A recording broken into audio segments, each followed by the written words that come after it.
किसके यहाँ जाकर करेंगे माखन चोरी लीला? गोपियों के घरों में जाकर के करेंगे। फिर भगवान के मन में एक विचार आया कि गोपियां तो इन लीलाओं का दर्शन करके धन्य होंगी, कृतार्थ होंगी, और वे गोपियां इन लीलाओं का गायन मैया यशोदा के समक्ष करेंगी, तो यशोदा सुनकर तो आनंदित होंगी, पर मेरी इस मधुर माखन चोरी की लीला के दर्शन से यशोदा मैया वंचित रह जाएंगी, रोहिणी मैया वंचित रह जाएंगी। इसलिए माखन चोरी लीला का प्रथम दर्शन अपनी माता यशोदा और रोहिणी को हमें कराना चाहिए। इसलिए भगवान ने माखन चोरी लीला का शुभारंभ नंद महल से किया।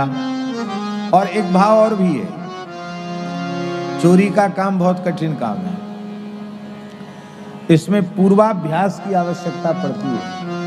तो ठाकुर जी ने सोचा कि अभ्यास कहाँ से करें, तो अपने घर से ही अभ्यास करना चाहिए। और भगवान ने अपनी बाल लीला में ऐसी माखन चोरी लीला की कि दुनिया में शायद कोई ऐसा व्यक्ति न होगा बचपन में जिसने किसी न किसी प्रकार की कोई खाने पीने की वस्तु की चोरी न की हो।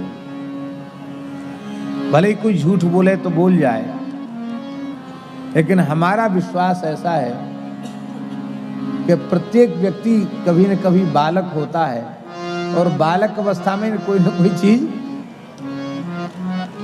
खा लेता है।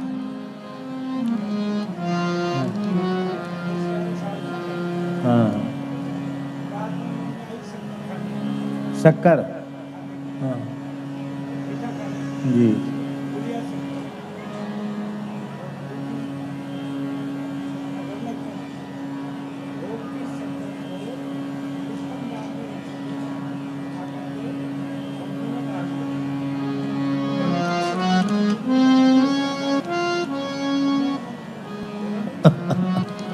बहुत छोटी अवस्था में महाराज अपने गुरुदेव की शरण में आ गए थे। छोटे बालक थे तो बोले खाने की इच्छा हुई मीठा, तो धीरे से अंधेरे में टिप्पण खोला, शक्कर उठाए हैं। सोने के बाद सब सो गए थे, धीरे से टिप्पण खोला, शक्कर खाने लगे। कुड़ुर कुड़ुर की आवाज हुई तो गुरुजी ने कहा क्या हो रहा है, तो फिर पता चल गया। बोलो वृंदावन बिहारी। अब ये संत ही हैं जो सरल भाव से अपने जीवन की इस प्रकार की घटना को कह सकते हैं। वस्तुतः महाराज जी, एक संस्कृत में कहावत है अनुरुद्धाचार्य, बड़ी सुंदर, संस्कृत की एक कहानी है, आपने सुनी है। 4 चोर पकड़े गए चोरी के अपराध में।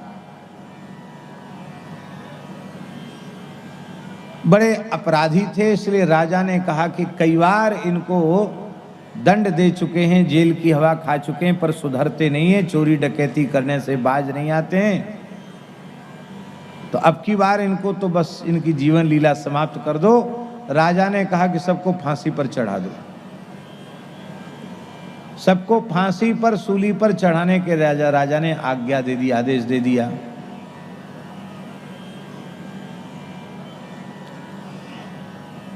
अब उसमें से 3 चोर तो सूली पे चढ़ गए, पधार मर गए। एक बहुत चतुर बुद्धिमान था, उससे पूछा गया, मरने वाले से पूछा जाता है कि तुम्हारी कोई अंतिम इच्छा है? तो उसने कहा हाँ मेरी अंतिम इच्छा है, मैं महाराज साहब से कुछ विशेष बात कहना चाहता हूँ, फिर कहने के बाद मैं मर जाऊं कोई बात नहीं। तो राजा के सामने प्रस्तुत किया, कहो भाई क्या कहना चाहते हो? उसने कहा महाराज मुझे एक विद्या प्राप्त है परंपरा से, और मेरे मरने के बाद वो विद्या मेरे साथ ही चली जाएगी, और आप उस विद्या को सीख लेंगे तो प्रजा की बहुत सेवा करेंगे, संसार का बड़ा उपकार होगा। राजा ने कहा ठीक है, कौन सी विद्या है तुम्हारे पास? बोले हम सोने की खेती करना जानते हैं, सोना बोते हैं फिर खेत में खूब सोना पैदा होगा। राजा बड़ा आश्चर्यचकित बोले आज तक सुना नहीं गया स्वर्ण की खेती, यही तो बात है, मेरे शरीर के साथ ही ये विद्या चली जाएगी। तब राजा ने कहा भैया इसको मत मारो, पहले इसकी विद्या सीख लो, बाद में दंड तो घोषणा हो गई तो होनी है, फांसी तो इसको होनी है, पर पहले इससे विद्या सीख लो। तो उसने स्वर्णकार बुलाए, कुछ नाटक रचा, गोल गोल सोने के दाने बीज जैसे बनवाए गए। खेत जुतवाया गहरा, लोग बैल वैल नहीं लगेंगे, आपके मंत्री और महाराज आप सबको ही जोतना पड़ेगा खेत जुत गया, सारी तैयारी हो गई। इसके बाद उसने कहा कि मैंने मंत्र से अभिमंत्रित कर दिया है इसको, और मंत्र तो हम बाद में बताएंगे, पहले कोई इसको बोए। तो राजा ने कहा तुम ही बो। यही तो बात है, हम यदि बोने की योग्यता रखते तो हम चोरी ही क्यों करते? फिर तुम सोना उपजाते, तो चोरी क्यों करते हम? यही तो बात है, विद्या हम जानते हैं, पर हम अपने हाथ से बीज बोएंगे तो सोना पैदा नहीं होगा। क्यों? शर्त उसकी ये है, जिसने जीवन में एक बार भी चोरी न की हो, वो जब बोएगा ये सोने के बीज, तब वो खेती होगी, नहीं तो नहीं होगी।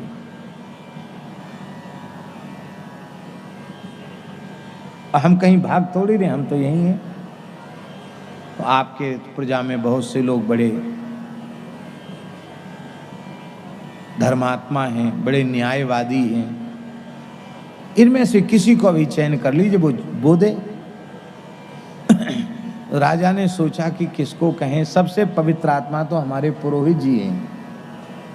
तो राजा ने पुरोहित जी की ओर देखा, कहा गुरु जी, पुरोहित जी आप ही लाज रखो, आप ब्राह्मण देवता हो, गुरु जी हो, कुल गुरु हो, बोध हो। अब वो सोचने लगे अपने मन में कि यदि अंकुरण नहीं हुआ तो सिद्ध हो जाएगा कि हमने चोरी की है, तो फिर ज़्यादा फजीहत होगी, इसलिए पहले ही बता दो। तो उन्होंने कहा कि मैंने अपनी माता जी के लड्डू चुरा के बचपन में खाए थे। चोर बोला तो तब ये फिर योग्य नहीं है।